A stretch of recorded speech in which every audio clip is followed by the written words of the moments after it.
Support WrestleTalk! Follow us on Twitter. Hello and welcome to the WrestleTalk News.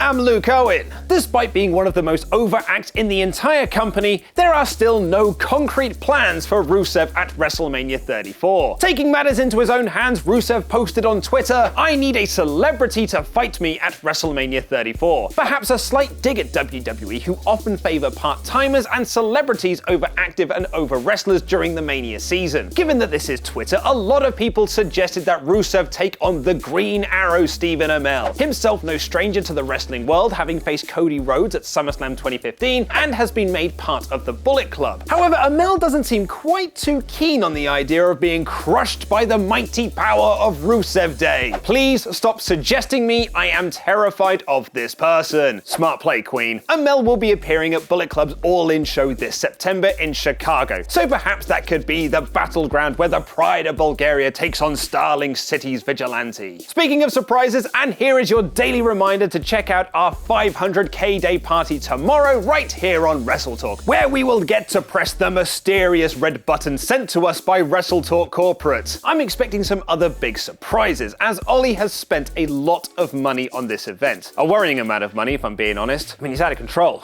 It's out of control. I mean, look at that jacket! Get ready for some wonderful alliteration as Ronda Rousey's Raw return has been revealed. Oh, my A-level English teacher would be proud. Rousey had been advertised to appear on every Raw in the run-up to WrestleMania, but was suspiciously missing from this past Monday's broadcast, appearing in a video package instead. It's since been reported that WWE.com's news story that Rousey would be on every Raw was a mistake, and it has been taken down. It was then reported that Rousey would be missing 2 of the 3 remaining Raws before Mania, appearing only on the go-home show from Atlanta. However, Rousey is now again being advertised for all 3 shows, returning to Raw screens next week from Dallas, Texas. Having said that, so is Brock Lesnar. We've all seen how that's gone as of late. It's at this point I would think of a rubbish segue to get me to our next story. However, this is quite a serious one that shouldn't be taken lightly. This is unfortunately one of those cases where we should warn any younger viewers we have watching, as there will be some adult themes discussed. On Monday night, WWE announced the Fabulous Moolah Memorial Battle Royal for WrestleMania 34.